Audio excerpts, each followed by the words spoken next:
This session feeds perfectly now into the need for a carbon price, as Shardul just explained. And there's no one more informed on this topic than our next speaker, Nobel laureate Professor William Nordhaus of Yale. And it's my colleague Amanda's great honour to have a chat with him now.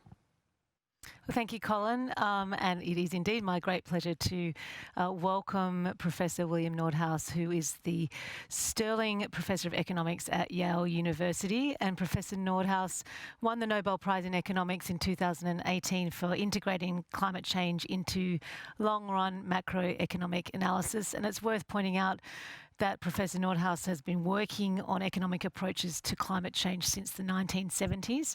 Congratulations on your Nobel Prize, Professor, and welcome. Thank you. So Professor Nordhaus is going to give a presentation where he's going to look at what economics has to say about how to think about and solve the climate problem.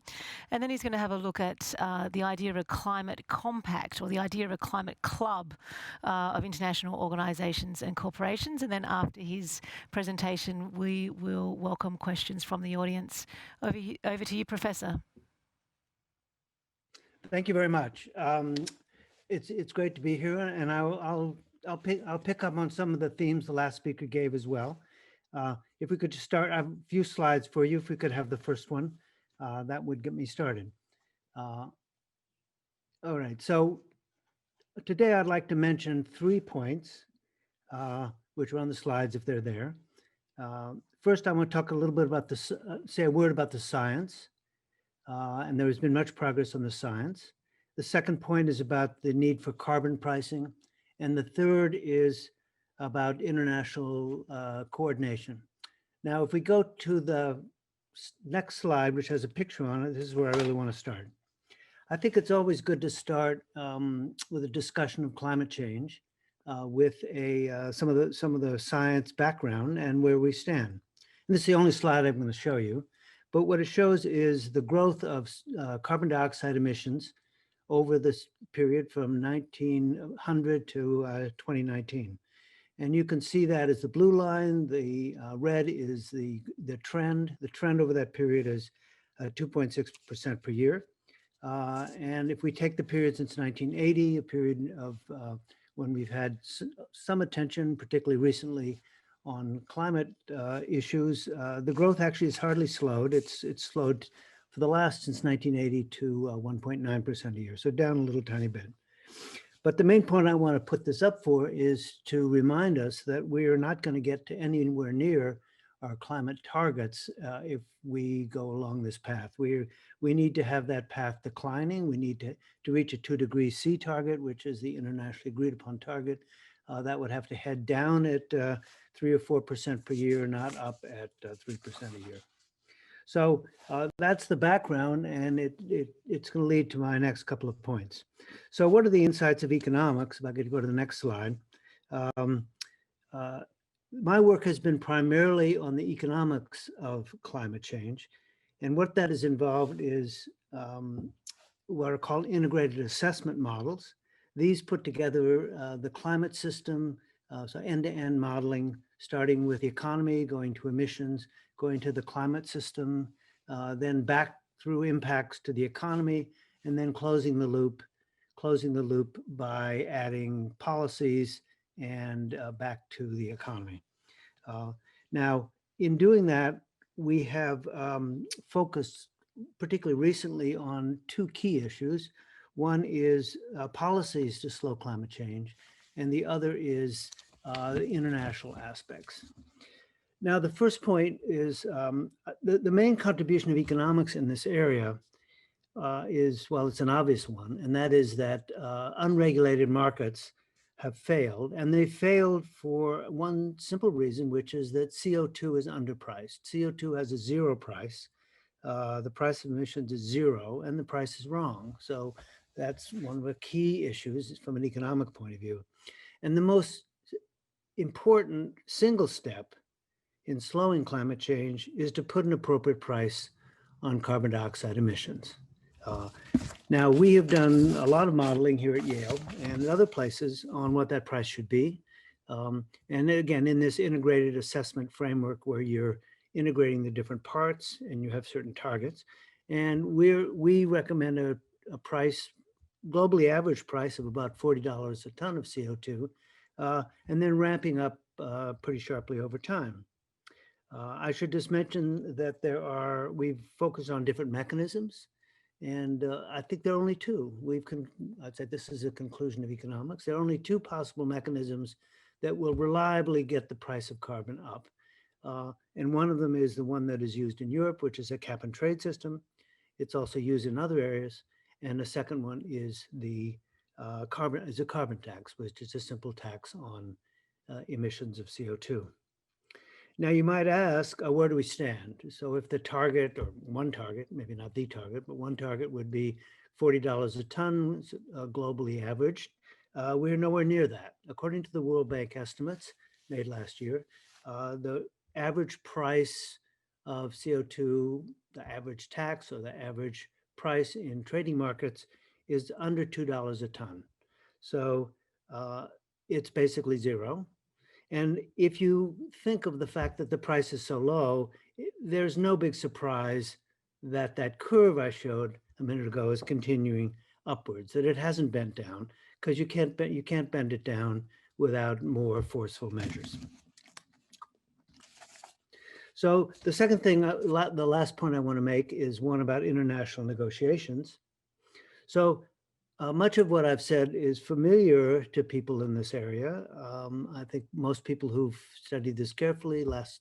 Agarwala talked about this. I don't know what the next speaker will do, but I think it's pretty familiar both to economists and to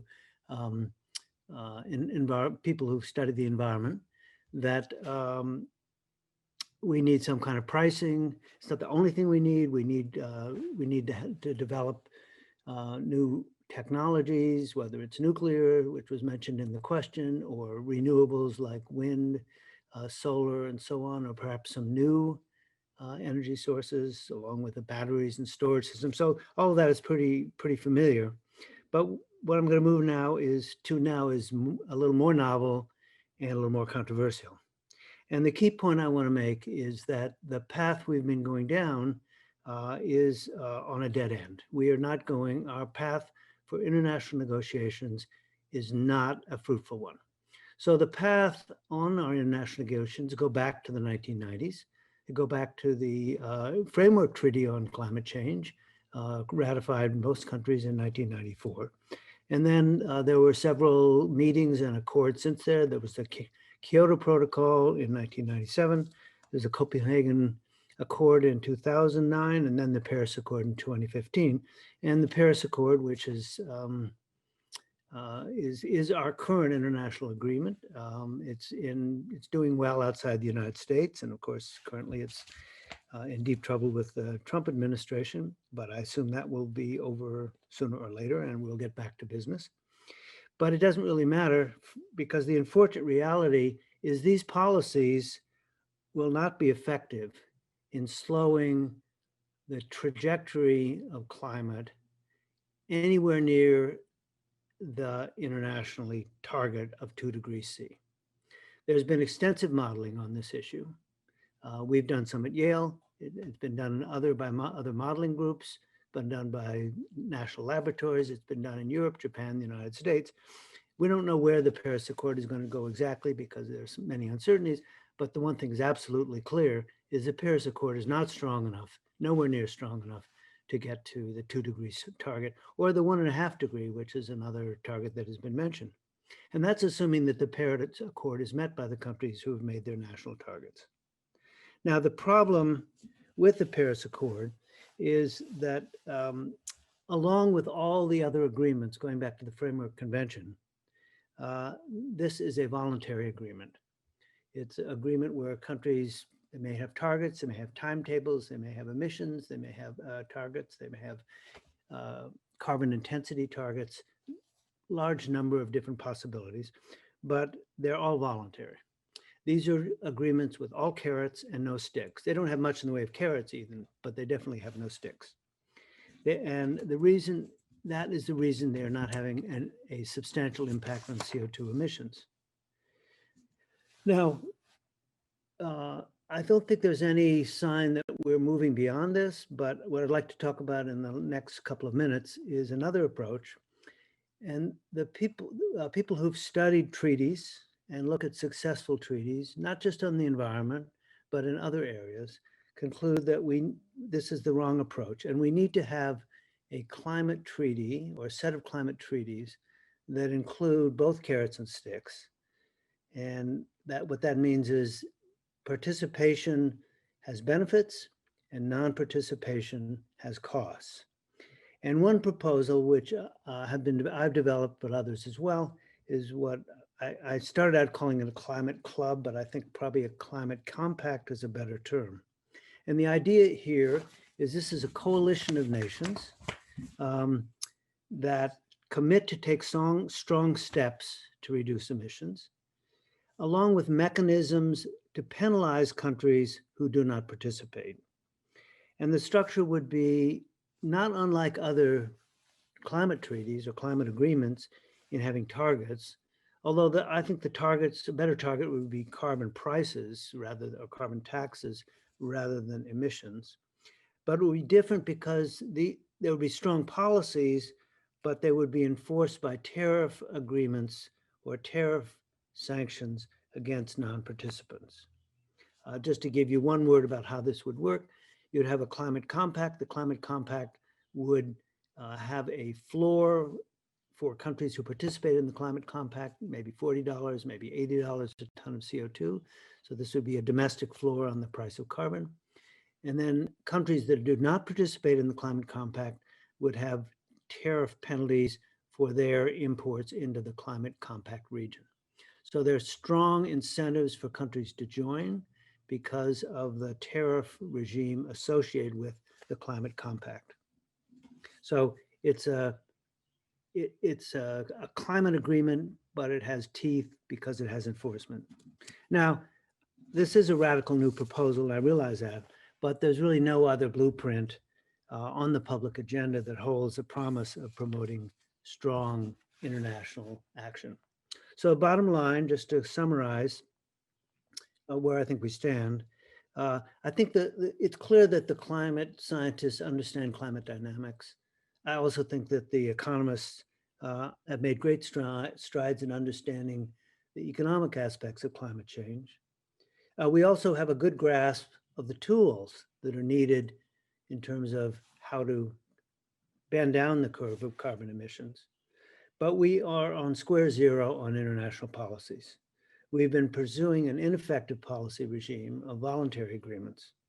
And we need to change our view. We need to change the goal. We need to change the vision if we want to make any progress toward our climate goals, toward a climate compact. So thank you very much. And that concludes my prepared remarks. Amanda. Thank you, Hello. Professor. Hi, I'm here. Thank you very much. And thank you for those radical ideas. And I want to come to talking about those in sort of two parts, I guess, the economics and then the politics, for want of a better description, I guess. But before we come to that, I'd like to ask the audience a poll question. Would a price on carbon accelerate your investments in the green economy? Yes, no, maybe. So would a price on carbon accelerate your investments in the green economy?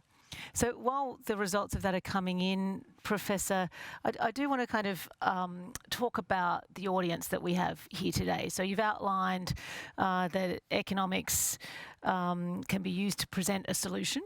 But what does that mean for our audience, which are large institutional investors?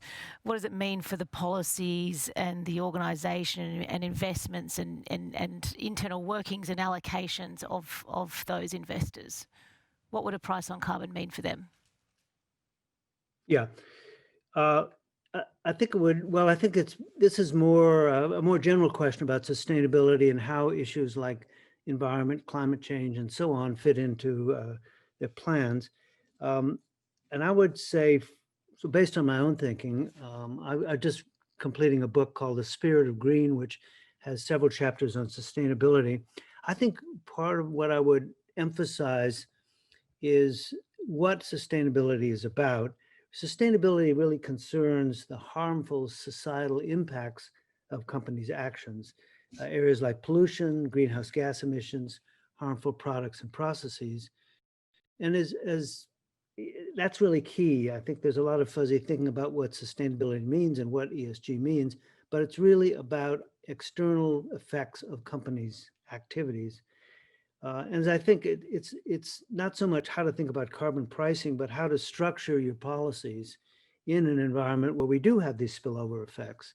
And I just mentioned two that I think are really important.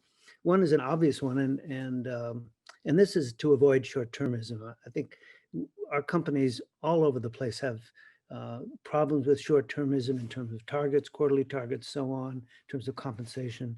And this hurts not only shareholder value, but also hurts our environmental policies, which are long-run policies.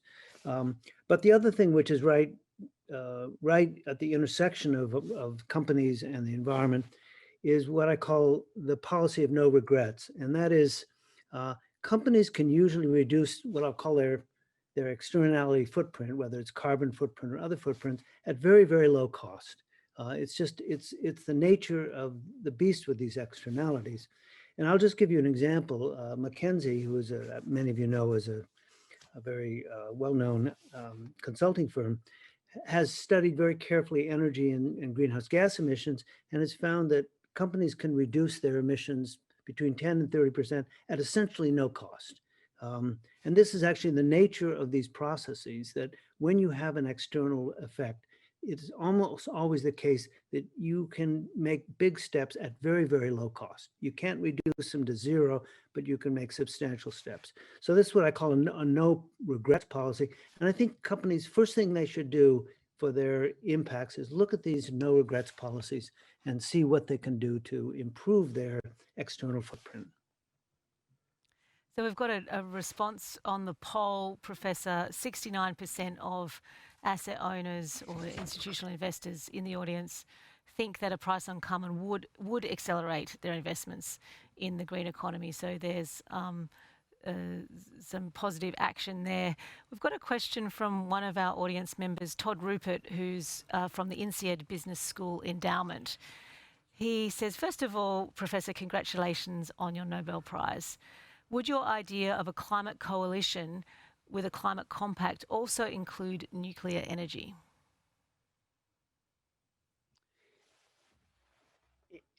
So the climate compact is not about specific technologies. It's not about this technology or that technology. It's about setting an economic landscape, designing an economic environment that's favorable for moving to a low carbon economy. And by setting it's back to the poll you just took, by setting a high carbon price, you're going to do many things. And one of them is consumers will consume low carbon products, producers will produce low carbon products.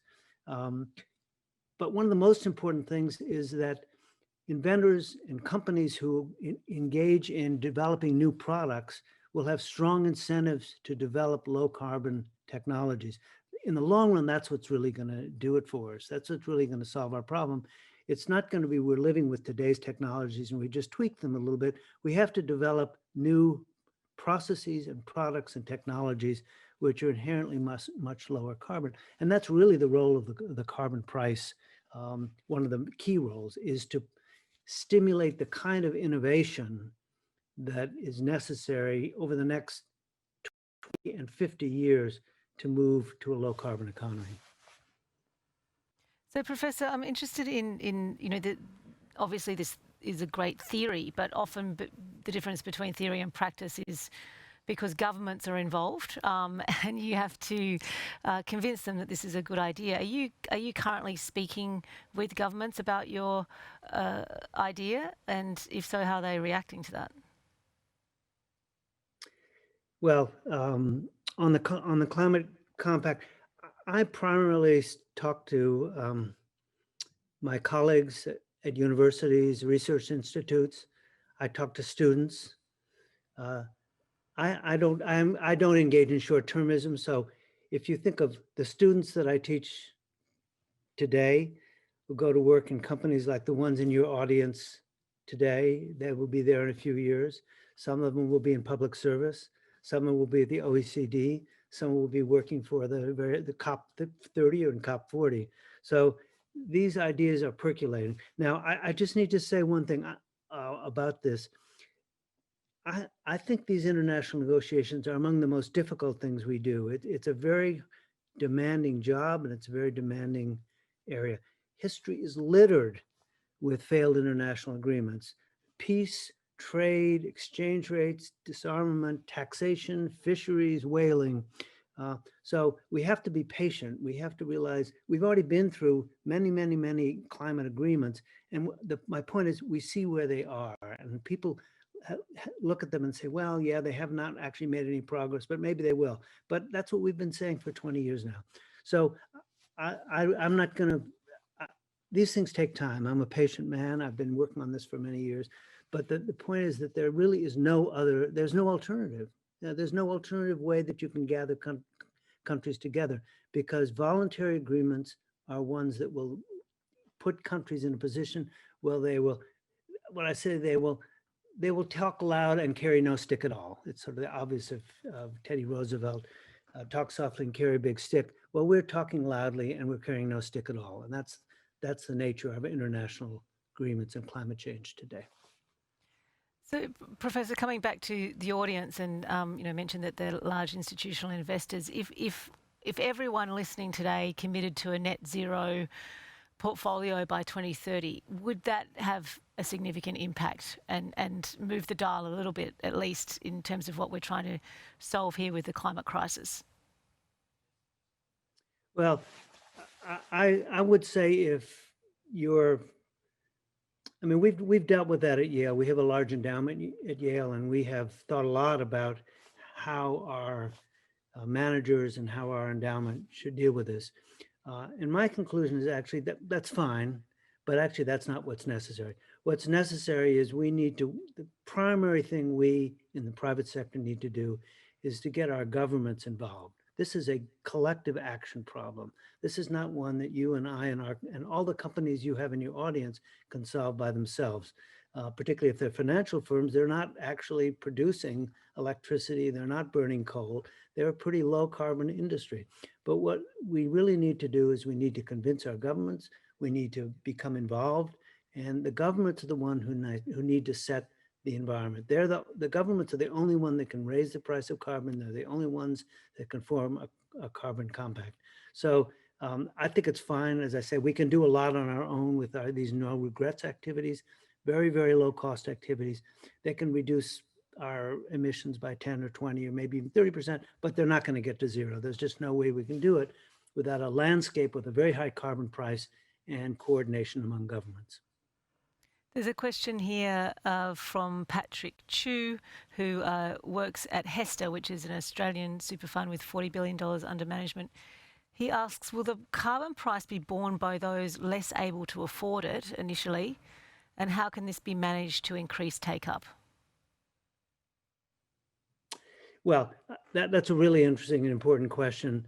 There are different ways to design a carbon tax or system. One that I just mentioned, he probably many of you know about, is the British Columbia system. And this is one where you have a tax and rebate. And it's a tax and rebate where you basically offset the regressive nature of carbon tax. A carbon tax by itself is slightly regressive because low-income people spend a larger fraction of their income on energy than high-income people. But you have those revenues, and the revenues can be recycled in a way that offsets the regressivity of the carbon tax. And British Columbia has done that. It has created a system that's actually quite progressive in the way it rebates the funds. I'll just add to that, just piggyback on that one other idea. One of the big advantages from the economic point of view of the carbon tax over the cap and trade system is you have revenues to offset this regressivity. The old style cap and trade where you allocate permits to businesses is one where you can't offset the regressivity because you don't have any revenues. But I think it's very important that when we design this, we think of these distributional issues, but they can be solved. It's a pretty straightforward way to solve them. Professor, linking this session back to our very first session of the day where we talked about the Sustainable Development Goals, there's a question here from our audience member. If the Paris Agreement is insufficient to curb greenhouse gas emissions, how likely are we to achieve the SDGs by 2030? I think I missed your word. How likely are we to achieve the Sustainable Development Goals? Well, sustainable development is a little different from the climate goals, and I'm really focusing on those. I think some of the, well, we're not going to solve any of the sustainability goals till we get through the pandemic. And so if we get that through in a year, or depends, is it 1 year, 2 years, 4 years, that's going to dominate everything. But that'll be behind us in a few years, in 1, 2, 3, 4 years, and we'll be living our normal lives again. So when we get back to our normal lives, I think we've made a lot of progress on sustainable development over the last 2 decades. It's just in this one area of these global environmental issues, we haven't made any progress. But I think that's the one I've been talking about today. And we're not going to make any progress on that until we reconceptualize how we deal with it at an international level. We can all do well in our own countries, but this is an international global problem. It has to be dealt with globally. So your key takeaway for institutional investors listening today is absolutely carry on with their plans for their portfolios to be net zero, but really there needs to be more lobbying and more discussion with their governments to push for international collaboration on a price on carbon. Yes, I think that companies can do a lot, and as investment managers, as investors that have influence with companies, with the managers, with your portfolio managers, or with the companies directly, we can have a big influence on company behavior. And so I think by pursuing this topic I labeled as no regrets, to take the steps that are low-cost steps to reduce our footprints, we can make some progress. But it's only a small part of the way. So that's a good thing to do. But I think the real thing we need to do is we need to consolidate public opinion here. We need to have governments on board. And then also and I'll just say one thing for energy. Many of your companies are involved in energy. The energy companies have got to get with this instead of against it. They've got to stop fighting it. They've got to stop denying it. They've got to behave as responsible citizens. And we haven't always done that. I think one of the most important things about ESG is that companies who produce goods and services that have to behave as citizens rather than as just profit maximizers. They have specialized knowledge in these areas, and they need to use that for the public good rather than just to pursue their profits and to block the development of knowledge.